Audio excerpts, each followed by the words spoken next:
Hello everyone and welcome to Green Magic, your source for all things green and magic. Welcome to the Deck Tech series. This will cover the builds of my own personal decks.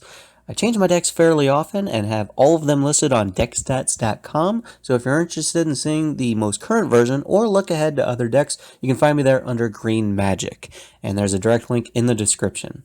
Each deck will be featured in two parts. The first video to each deck tech will show all 100 cards contained in the deck, prices for those cards, and some insight for the interactions between cards. It's important when building a deck to have goals, restrictions, and themes, so I'll be sure to cover where the decks are coming from. The second video for each commander will be about changes and alterations you could make to the deck. Personalizing your decks is important to most players, so if you like a commander and want to build it yourself, I'm including several recommendations for you to make the deck your own. Alright, welcome to video 3 of the Deck Tech series. This one will be about Nissa, Vastwood Seer. This one is definitely on the cheaper end of the spectrum. It's only about $233.93, so it's a lot more reasonable if you're looking to build a new deck. Let's just go over the stats real quick. It has 35 lands in it, pretty basic standard amount for me. It has 50 creatures, which I don't even remember it being that many. I didn't think of it as being so heavily creature-oriented, but it is. It has 7 artifacts, 6 enchantments, 1 instant, 1 sorcery, and no planeswalkers. I would also like to point out that I believe there are about 4 more 4 of the creatures are artifact creatures, and 1 of the creatures is an enchantment creature, and then one of the things listed under artifacts is an artifact enchantment. So there are a few more that kind of overlap a little bit, but if it's creature something, I listed it under creature for obvious reasons. Now this is the first deck that I will cover on this series that does try to go infinite. This one is a combo based deck.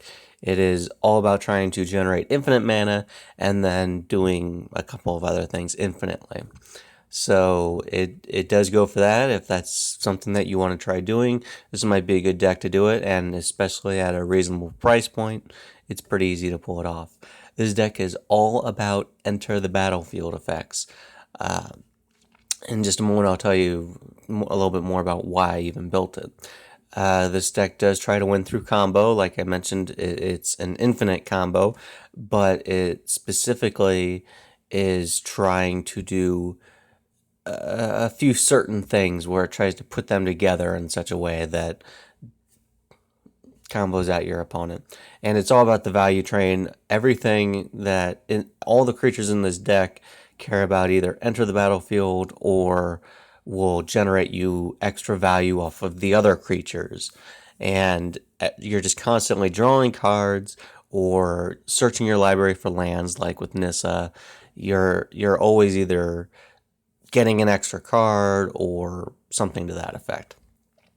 So the whole reason that I built this deck was I wanted to build different commander decks that are, based off of certain types, so I have a creature-based deck, I have an enchantment deck, I have an artifact deck, stuff like that. But I also wanted to do some decks that are built around certain mechanics.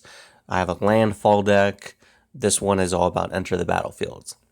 Now, originally this deck, it was sort of a melting pot of all different ETB effects. So there was, a creature that gains you life when it enters the battlefield. There are creatures that make you tokens. There are creatures that, obviously like a reclamation sage that destroys a couple of things. So the original version, it was very well balanced in terms of it kind of did a little bit of everything, but I didn't think that it was as strong as I wanted it to be, and I wasn't really excited to play it. I looked at Karametra, the green-white commander, and its ability that every time you cast a creature, you get to search for a land, and I thought that sounded so much better, and I was very, very close to actually building that commander, just switching, taking a lot of what my deck did and basically taking out all of the creatures that do the random stuff and just having creatures that draw you cards or get you lands, and then making that as a Karametra deck. Instead of keeping this one and also doing that, I ended up just keeping this one and making it like that to see how it would even work. Because, as I mentioned, this is an ETB focused deck, you could just as easily make the commander either the newer Yarok or Cholain. If you had any interest in building either of those decks, this deck would be a good example of how to do that. Or I could just as easily take one of those, put that in the command zone, just add a forest and a swamp for Yarok, or a forest and I believe Cholain is blue, white, green, so add a plains, and then the deck would function just as well right there. But yeah, this one is all centered around ETB effects. So let's get right into the actual tech. The land base is pretty simple. It's just Nykthos, Shrine of Nyx. You have 3 wastes, and then the remaining 31 lands would be all forest.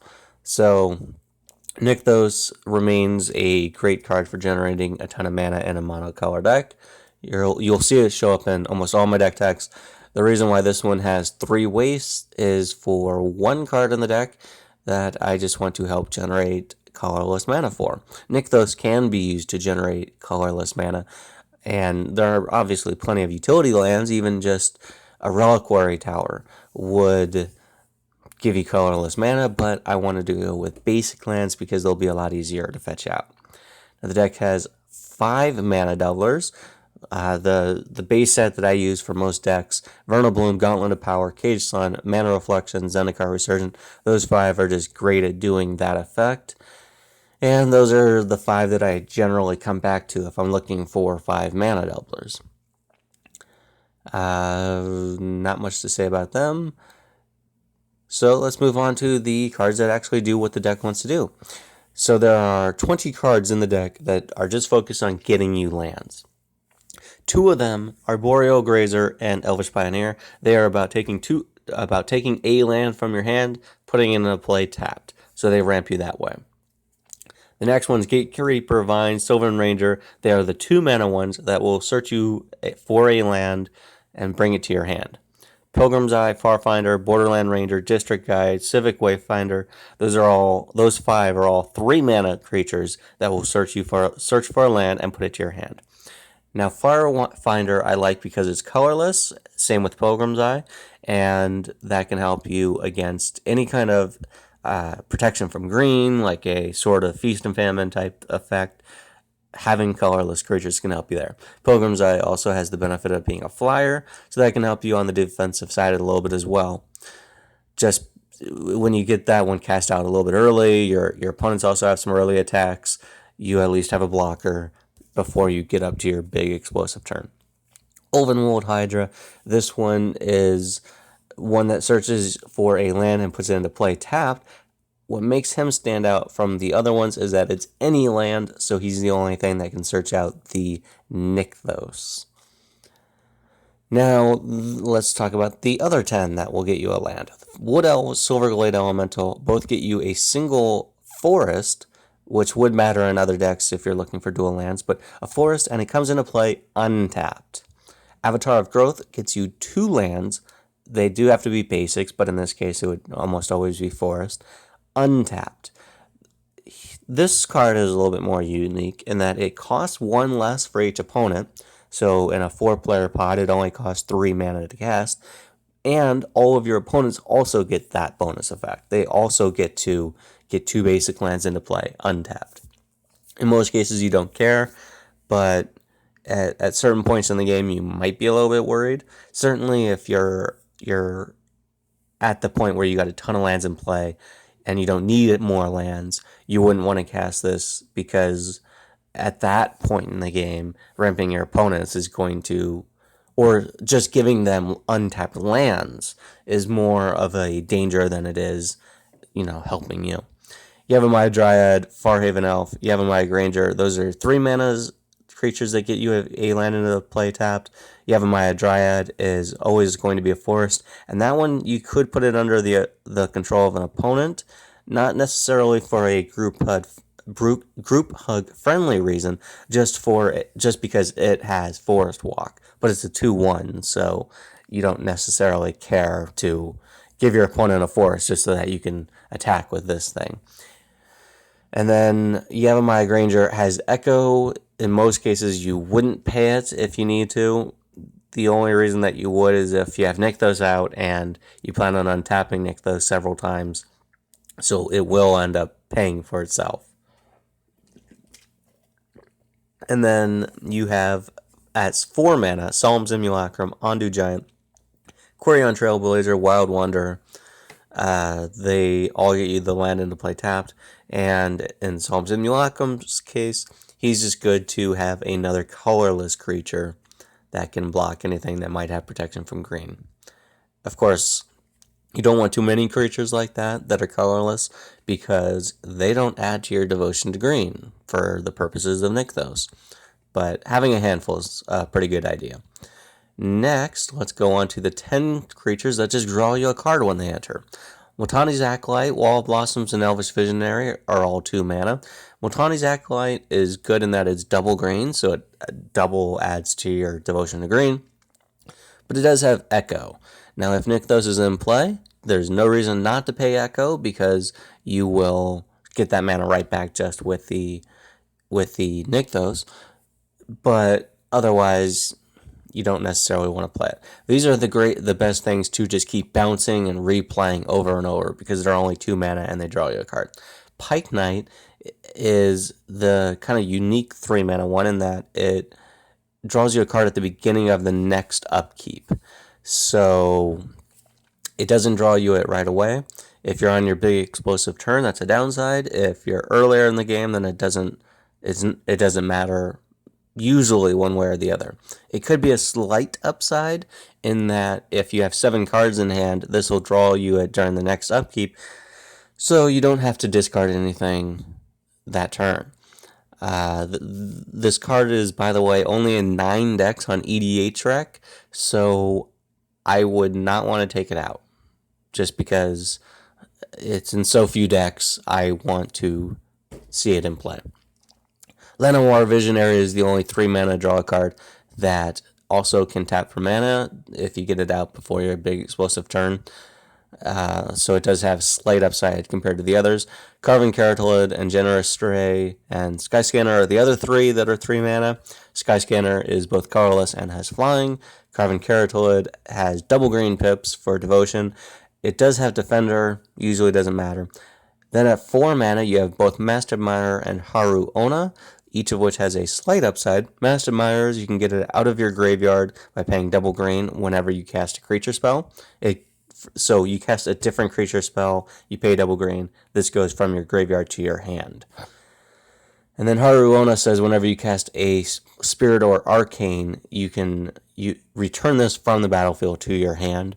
There are only 2 other spirits in the deck, 0 Arcane. One of the spirits is Carven Carotid, and not too often will that come up, but it does technically have a little bit of extra upside to it. Next, let's talk about all of the mass value cards. These are the things that are mostly going to draw you a lot of cards, potentially. The first little set we're going to do is the things that will do big things right when they enter. Regal Force is a classic green commander card. Most of you are familiar with it. You just draw a card for each green creature you control. So you got 10 creatures in play, you draw 10 cards, or however many. This one can draw you anywhere from 3 to 50, depending on what you've done so far and what your board state is. It can overdraw you and be a problem there. Skullmulcher is one that I only added recently. I tend to shy away from effects like this because it makes you sacrifice all your other creatures. Now, if you're going for a more combat damage based finishing move, then you don't want to lose all of your little 1/1s and 2/2s, because eventually you're going to pump them up and then swing with them. You need just as many creatures to go wide as possible. But I took out the combat damage part of this deck, and because it didn't seem to matter much, I strictly am winning through combo. So sacrificing all those other creatures is not really a downside. I don't really need, they're not going to do much as blockers. It's totally fine to get rid of basically every creature that's in play. Nissa and Game Warden, this is one that will benefit off of all the extra lands you get into play from all the creatures that put it directly into play and ramp you. He says, whenever ETBs, you look at the top X cards of your library, where X is the number of forests you control, reveal a creature card from among them, put it into your hand. So it will basically draw you a card, but you get to dig to find the right card. There is a possibility of whiffing, and I think that's one of the reasons why I didn't want this card originally for the longest time. It's another recent addition, but if you can dig 10, 15 cards deep, you're going to find a creature and you're going to find the best one of that group. It may not be, if there's one in particular you really need and are looking for at the moment, you won't necessarily get that, but you should get something pretty useful. The next couple are ones that care about what your opponents have going for them. Voice of Many wants you to have more creatures than your opponents, so it's comparing yours to your opponents. If you have 3 opponents and you have the most creatures, it draws you 3 cards. So I generally look at it as a best case scenario, because if you're playing this card, you're probably playing a creature deck, which means you probably have the biggest creature board state, so it will usually almost always draw you 3 cards. Pygmy Cavu cares about how many black creatures your opponents control. It does not say like which opponent has the most black creatures, choose them. It's not like a carpet of flowers effect. It's all creatures that your opponents, all black creatures that your opponents control. So if one of them has 2, the other has 3, the other has 1, that's 6 total. You draw 6. Definitely has potential to draw you a lot of cards. Next are a couple of things that just draw you on cast. Every time you cast a creature, you draw a card. Beast Whisperer is only 4 mana, but you must draw, which can backfire as you get close to milling yourself out. Primordial Sage is 6 mana, but you may draw. And that one, you can just always choose not to if you need to. Now, if someone happens to have anything it's kind of stifling ETB effects, at least these 2 will still be able to do their thing. Anything that does stifle an ETB effect, like a Torpor Orb, kind of shuts down the deck anyway, so if those are out, then you're probably going to lose, but at least it doesn't shut down everything, and you can still kind of trudge along with cards like this. The next 2 do draw you on ETB, Guardian Project and Soul of the Harvest. Guardian Project is not a May, you have to draw it, but you can shut it off by having at least 2 creatures with the same name. So if you have a token copy of something, they have the same name, you can shut off the card draw there. Soul of the Harvest is just a May, so you can always just choose not to if you need to. Next, Eidolon of Blossoms is one that when it enters, it'll draw you a card, and then whenever another enchantment enters the battlefield, you draw a card. This is the easiest one to forget about when it's in play, because you're not usually of the mindset where you're drawing cards off of playing enchantments in this deck. I mean, in an Enchantress deck, yeah, it's like at the front of your mind, but in this deck, you're probably gonna not be thinking about it or focusing on it so much. And I think I mentioned before that this is the enchantment creature, but I believe I mentioned that there were 6 enchantments and then the 1 artifact enchantment, so 7 other enchantments besides this.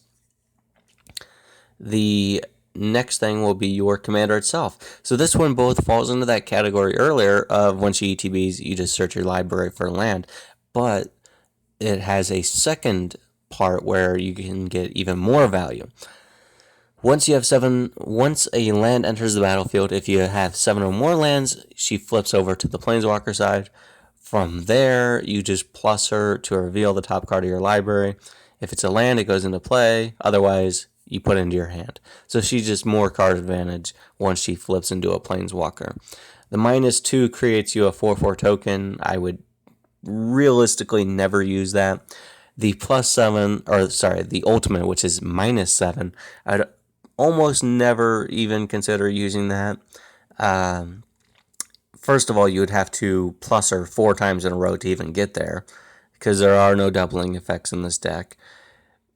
To get her into a Planeswalker in the first place is going to take several turns. You're not doing that on turn 3 when you might cast her. So by the point that you would even have her up to 7 loyalty, you should be able to win anyway. But even if she has 7 loyalty, I don't necessarily want to make 6 lands into creatures. The only reason that I could think of is, again, if you have a Torpor Orb anti-ETB effect. Well, now this will give you a bunch of power that you can hit that person with. But otherwise, getting some extra power, turning your lands into creatures, not really something that I would look to do. And usually if someone asks what are her abilities, I'll just tell them the plus, because that's all that matters. The minus and alt aren't really relevant. Next, let's move on to all of the enhancers in the deck. We'll talk about Tangleroot real quick as the first one. This one just says whenever a player casts a creature, they get a green mana. So this one is a global effect. It is symmetrical. All of your opponents benefit off of it too. But if they're not playing creatures, then they don't benefit off of it. And chances are they're not playing, 8 or 10 creatures in one turn. So the extra 1 or 2 mana that they might get won't help. And if they don't have a follow-up play after the creature, it doesn't do them any good. You're the one who's going to be able to chain this into multiple things, which is also worth pointing out. For the most part, all of your creatures are 2, 3, 4 mana, so it's easier to chain them, especially if you're doubling your mana and you've got, every time you're playing a creature, you're drawing 1, 2, 3, 5 cards. So it's a good piece to be able to fuel you into doing multiple things in a single turn. Next, Stoneseater Hierophant. This card is still the best card in all of green in Commander, and this deck is really no different. It is one of the ways that you can go infinite on the mana. Basically, if you have one of the creatures that will drop a land into play when they ATB, every time that happens, she will untap. You just tap her to untap. Nykthos if you have it out. If you're forced, tap for 3, 4, 5 mana, then you can gain mana that way too. But yeah, if you have one of the creatures that every time they enter, you put a land from your hand into play, tapped, you play them, you get the land into play tap, she untaps, then you just untap a land, and then you bounce both that creature and the land back to your hand, and then just keep redoing it, and you can actually net infinite mana that way. But I'll get more into that in a minute. Very least, even if you're just playing all of your creatures that get you a land from the library into play tapped, if you untap her and then untap Nykthos, 4, 5, 6 times in a turn, it doesn't even need to be infinite. You're just going to have like 100 plus mana.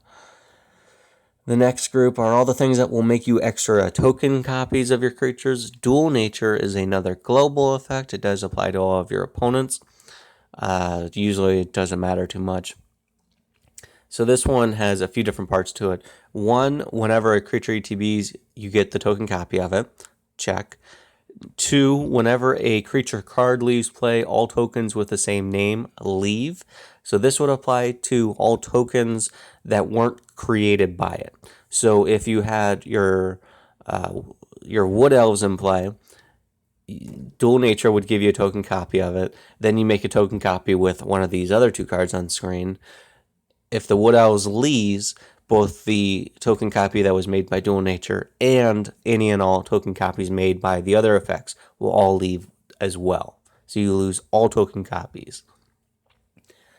But if this card leaves, then all token copies made by it leave. So if you have a Elvish Visionary token and a Wood Elves token, and then this leaves, both of those would go away. But all the token copies made by everything else would stay.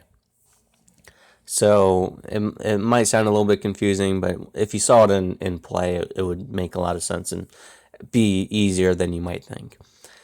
So this one's good in that you just get a free token copy every time a creature ETBs, and that's pretty much that's a huge effect. The next two you have to pay for every time you do it, but with Minion Reflector you get a token copy that has haste, but you have to sacrifice it at the end of turn. You don't care that it has haste with the exception of Stoneseed or Hierophant. That's the only creature you care about giving haste to. And you don't care that you have to sacrifice it at the end of turn, because if you're doing this, you're probably either popping off or you're just getting extra value and drawing extra cards and digging to maybe go off the next turn. But having the body stick around an extra turn is not going to help.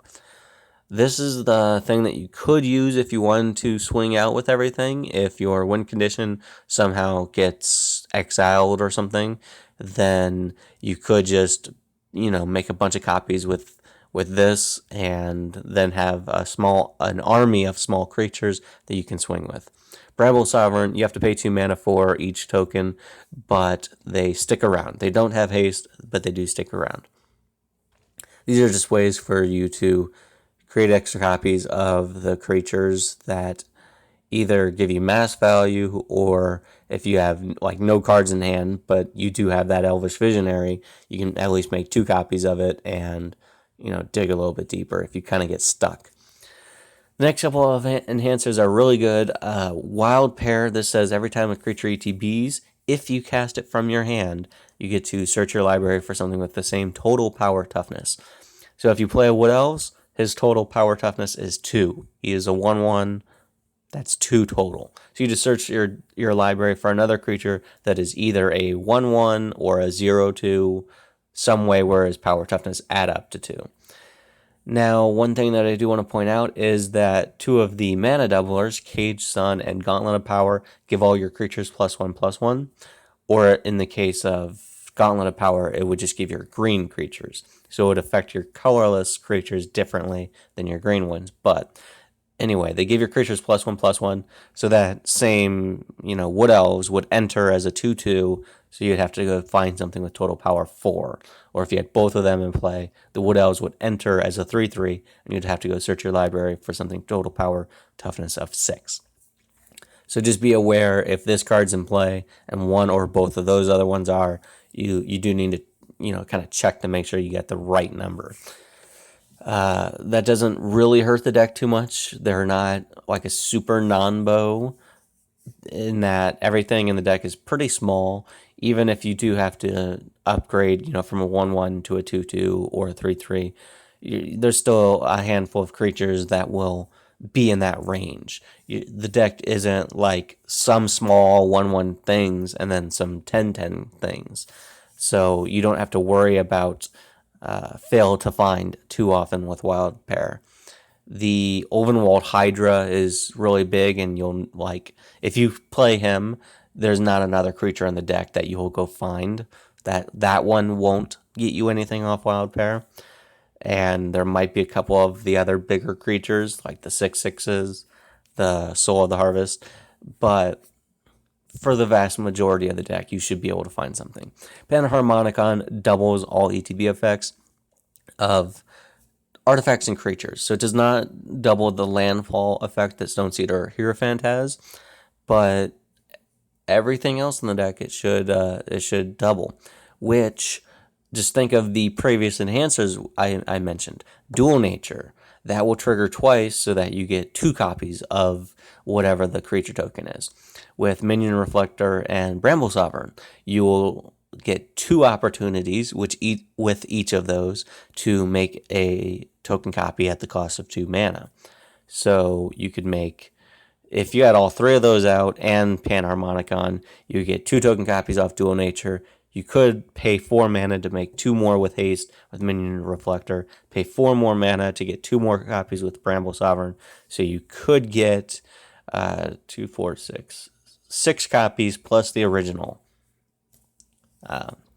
And then, of course, Panharmonicon will also double Wild Pair. So a single Wood Elves could go get you 2 more 1/1 creatures out of your library. So you get 3 creatures for the price of 1.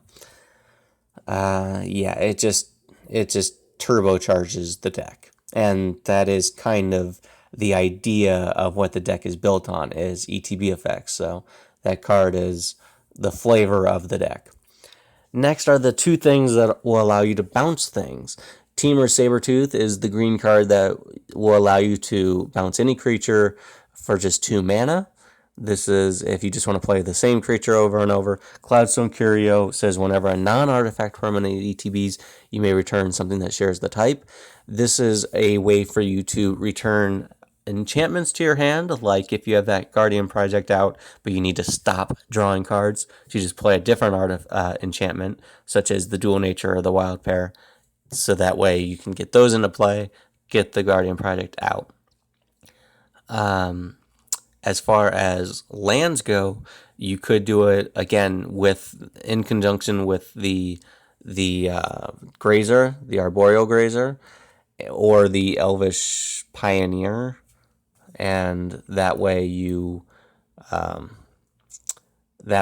can just keep bouncing lands to your hand. That way you can keep untapping Stone Cedar Hierophant. That's the main reason that you would want to bounce lands back to untap the Stone Cedar. As for creatures, that one's pretty obvious. That's what the entire deck is all about. You just want to just keep bouncing creatures and getting their value, getting more lands into play, drawing more cards, whatever effect it is you're going for at the time. The next category is Recursion. This is the stuff where you just want to absolutely recycle the same things over and over. And this is a big part of the combo part of it. Now, these 2 things are part of the infinite mana combo. I did mention that Stone Cedar Hierophant can do it if you have a way to get a bunch of lands into play, or just keep bouncing the lands, like with Cloudstone Curio, and then untap her, tap her to untap Nykthos. The main way, actually, to get infinite mana in the deck, because there are a handful of cards that'll get you there, is through Early Harvest and Rude Awakening, just untapping all of your lands. Early Harvest is 3 mana instant, and will untap all of your basics, so it does apply to the Waste. It does not apply to the Nykthos. Rude Awakening is a 5 mana sorcery that will untap all of the lands, including Nykthos. Early Harvest, you could target a different player for it, but you wouldn't. It's just technically an option because it does say target player. And these are the things that you will do as just to keep your turn going. As you're maybe starting to run out of mana. If you hit one of these, you untap 15, 20 lands that tap for 2, 3, 4 mana each. That'll keep you going so that you can eventually hit the other pieces you need, and then go infinite, win, whatever. So these are definitely a big part of what you're trying to do with the deck, and something that you're trying to hit as you're drawing and digging deeper. Then you need ways to recur those cards to keep getting them back, because these are instants and sorceries. They're not permanents. They will go to the graveyard as soon as they resolve. And by the way, I mentioned at the start of the video, there is exactly 1 instant, 1 sorcery. These are it. So you need things that will get it out of the graveyard. Eternal Witness and Green Warden of Marasa are the ETB creatures that will do that. So if you cast one of those to untap your lands, you cast one of these to return that to your hand, the Early Harvest will say, then you bounce with this, you cast the untap all your lands, you cast this, returning it to your hand, returning the Early Harvest from the graveyard to your hand, then you bounce this, and then you just repeat, and you generate infinite mana that way. Early Harvest at 3 mana and Eternal Witness at 3 mana are the more mana efficient of the two of the pairs, so they are the best ones. But Green Warden of Marasa and Rude Awakening, if you still have enough mana to cast them, are just redundancies to help you actually get what you need. Bull of Nylea, this one fits in the same general idea, but it does perform differently because you have to pay 2 mana and tap it, and then you put up to 4 things from your graveyard on the bottom of your library.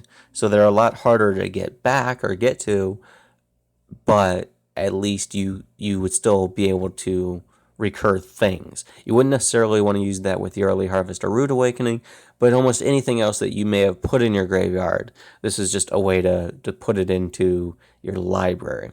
And it can be good maybe towards the end of the game if you've got your combo going, but your opponent somehow is able to stop you from winning. Maybe they have like a Teferi's protection or something. Then this is a way, and you've drawn so many cards, you're at risk of milling yourself. This is a way for you to maybe take some of your stuff and put it back into the library so that you not only have it for later, but also so that you don't mill, so that you don't have a lot of stuff in your graveyard that you need but you want later. Technically, with this card and some of the other things that you've already seen and also are coming up, you have complete control over your entire deck where it is. You can obviously draw everything and put it into your hand. You can cast everything and put it on the battlefield. It's a little bit trickier with the exception of the creatures. You can put your own stuff in the graveyard by destroying it. And then with this, you can put your stuff from the graveyard into your library. And then if you just keep doing it over and over again, you could put it in your library in any order. So you do have almost complete control over your entire deck. The exception being creature cards. You couldn't technically put your creatures from play into the graveyard. So that one is the thing that would kind of stifle you a little bit. But moving on to the control aspect of the deck, there are 5 things that kind of fit this category. The first 3 are just to kind of destroy your opponent's stuff. Acidic Slime will hit artifacts, enchantments, and lands, so it does not hit creatures or planeswalkers. Meteor Golem will destroy any non-land, so artifacts, enchantments, creatures, planeswalkers. And then Terracodon will hit anything that isn't a creature, so lands, artifacts, enchantments, and planeswalkers. Between them, you can just get everything. All you would need is, I think, if you just pair up 2 of them, you're good. And then, what's there to say? You just recur these, keep replaying them, blow up all of your opponent's stuff so that they have nothing on board. That right there, if your opponents have nothing in play, no lands, no creatures, nothing, they pretty much have lost. At that point, you can just say, game over, you lose. But if they insist on you playing it out, these don't technically win the game already or yet, so there's a little bit more you want to go for. The next card in the control category, Brutalizer Exarch. This has 2 modes. One, you can tutor for a creature and put it on top of your library. This can be good earlier in the game when you just need to find either, some sort of creature that will get you what it is you're looking for or need. You could also do it in the middle of your big combo turn if you really need your Eternal Witness and haven't gotten it yet. This can find it for you, put it on top of your library, you do whatever to draw it, and then use the Eternal Witness to get back what you need. The other half of it, though, is you put a target non-creature permanent on the bottom of its owner's library. So the main thing that I would use that for are your opponent's lands. If you put those on the bottom, then obviously you could just destroy their lands with the other effects. This is another way to do that, to get rid of them. This does also help you with indestructible things. So if they have all their artifacts are indestructible, or all of their enchantments are indestructible, or maybe they have a couple of those lands that are indestructible, whatever the case may be, putting it on the bottom of their library gets around that. But the reason, if you don't have the other control pieces, but this is the one that you've drawn, I would put all of their non-lands on bottom first, then their lands beneath that. The reason why I'd put the lands on the very, very bottom, because if they're making you play it out, if they're despite having nothing in play, insist on you showing them what the win is. The final card, the reason that you have waste in the deck is for Thought Not Seer, because it costs 3 generic and 1 colorless mana, and when it enters the battlefield, target opponent reveals his or her hand. You choose a non-land card from it and exile that card. When Thought Not Seer leaves the battlefield, target opponent draws a card. So if you can play this and just keep bouncing it, recurring it, your opponent will they'll draw cards, they'll exile the spells out of their hand, and you just keep going until they draw themselves out. Now, so a couple things worth pointing out.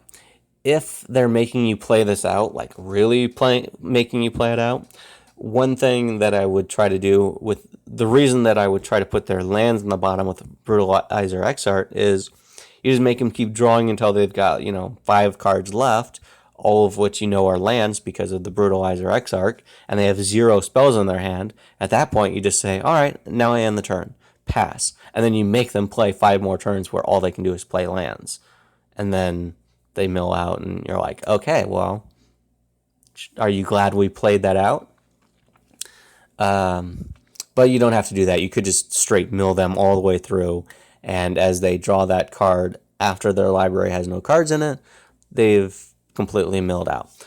Now, I would not want to start doing this, the win part here, until after you've already gotten rid of all their permanents, and then if they have any untapped lands, if they float any mana in response, then you go from main phase 1 to combat, declare no attacks, go to main phase 2. That way you drain all the mana out and you have guaranteed that they have no way to respond. So if they draw any counter spells along the way, or they draw anything while you're forcing them to draw out all their cards, they won't have the mana or ability to use it or be effective. So yeah, that's the primary way the deck has of winning and just getting there. Of course, if you blow up all of their permanents, then you could, most players would be reasonable enough to say, yeah, okay, the game's over. Or if somehow they got rid of the Thought Not Seer, you could, of course, make just, a bunch of hasty creatures.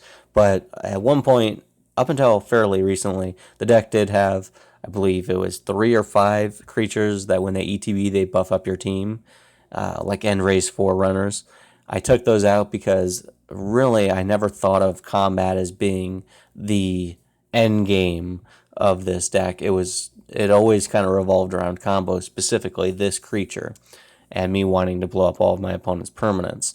So if you wanted to put those in the deck, those would be a great way to kind of pivot back into a combat-centric, or at least having that combat backup plan. I didn't see it as a useful backup plan, but I'll go over that more in the next video, video 2, where I talk about some of the suggestions for changes for the deck. Real quick, though, before we even get there, let's just talk about the prices of some of the cards in this deck. At over $10, there are 7 cards: Mana Reflection, Cloudstone Curio, Nykthos, Gauntlet of Power, Bramble Sovereign, Nissa, Vastwood Seer, and Panharmonicon. Obviously, you can't take out Nissa because she is the commander. Nykthos and Panharmonicon, while very good, and Panharmonicon is the flavor of the deck, neither of those would be missed too terribly much if they had to go away. Same with Bramble Sovereign. She would not be a big deal at all if she had to go away. Mana Reflection and Gauntlet of Power are both very important because you do want your lands to tap for a ton of mana. That's how you get infinite mana realistically. Otherwise, you are far more dependent on the Early Harvest and Rude Awakening. And even then, your margin for error and what you need to get to that point are so much more difficult. So mana doublers are very important. At least with Mana Reflection, from what I saw, the new version, the Double Masters version, is only $10. So that would still fit into this category, being over $10 and not super budget. But it is at least $30 cheaper and more reasonable. Cloudstone Curio is the one that would be really difficult to lose and still have the deck be able to combo functionally. You do still have the one other card, the Teamer Sabertooth, which can do that basic effect, but having redundancies and not having one card that you have to draw, like if it happens to be on the bottom of your library, having, other things that will get you there is pretty helpful. So losing that would be tough to still have the deck function. And then at the cards over $5 category, we have Ulvenwald Hydra, Thought-Knot Seer, Caged Sun, Guardian Project, and Zendikar Resurgent. Losing Ulvenwald Hydra wouldn't hurt if Nykthos goes. You don't need Ulvenwald Hydra, and even with Nykthos in the deck, he wouldn't be a big deal to just replace with something else. The Caged Sun and Zendikar Resurgent, losing them would be bad again because they're mana doublers, and you need as much fuel as possible to keep this deck going. Zendikar Resurgent doubles as card draw as well as Guardian Project, so losing the mass card draw that those two cards offer would definitely set you back, but maybe with so many cards, with so many creatures that just draw you one card when they enter, having a lot of card draw is not really a problem in the deck. So losing them wouldn't necessarily be a huge deal. But since Thought-Knot Seer was identified as the primary win condition of the deck, if you didn't have that, you would have to at least take the deck, maybe pivot a little bit in a different direction, which you can already do as is, just with the minion reflector, and then just play, creatures infinitely and make infinite tokens that have haste. If you were to take out all of the 7 cards that are over $10, which added up to $152.69, and you took out all 5 cards that are over $5, which are $31.24 in total, you would save $172.33. Of course, you do have to keep Nissa in, so you'd only take out 11 of those 12. Now, with a starting cost of $233.93, that would leave you at just $61.60 with 89 out of 100 cards in the deck to work with as a starting point.